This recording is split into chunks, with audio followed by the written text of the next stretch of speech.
so I pay very close attention to words, but I'm also, likewise, I'm a historian, and I've written on the 1967 rebellion, is what I call it.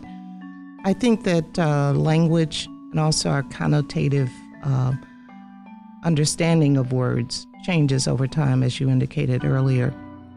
And so when 67 occurred, we referred to it the way that the media referred to it, as a riot. And it was associated with a number of other uprisings that were occurring across the country over a period of time, I think beginning with this 1965 Watts rebellion. It was more than the idea and the use of the word riot. A riot tends to be a conflict between, sets of people, sure, shall we say. So we had, for example, in 1943 in this city, we had a race riot. It was a actual physical confrontation and conflict between black people and white people in the city of Detroit. Yes. It's very different when you look at 1967 because that particular historical event was precipitated by severe police repression, yes, of black people and people of color in the city of Detroit.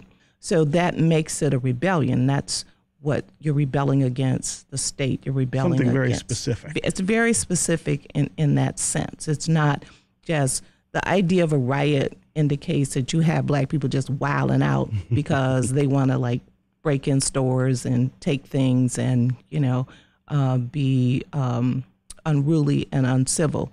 And that's not the root cause of what instigated, in particular, that the rebellion. McKinnon, you were a police officer at that time, one of the few African-American officers on the force at Yes. that time. Talk about how you use words to describe the things that you saw and experienced during that uprising. It's interesting for me because as a young police officer in the police academy in 1965, we were taught that anytime there was this kind of behavior, it was a riot. But the reality is that I don't think that, and I know that, most law enforcement people did not think about causes. And as Melba just said, we go back to 43, but let's go back, let's take in the 50s and what caused certain things to occur.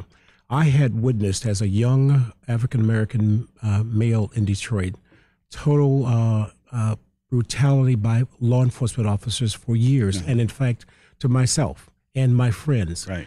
And there was no recourse for black people. I mean, if you went to the police station and you made a complaint, then you were arrested.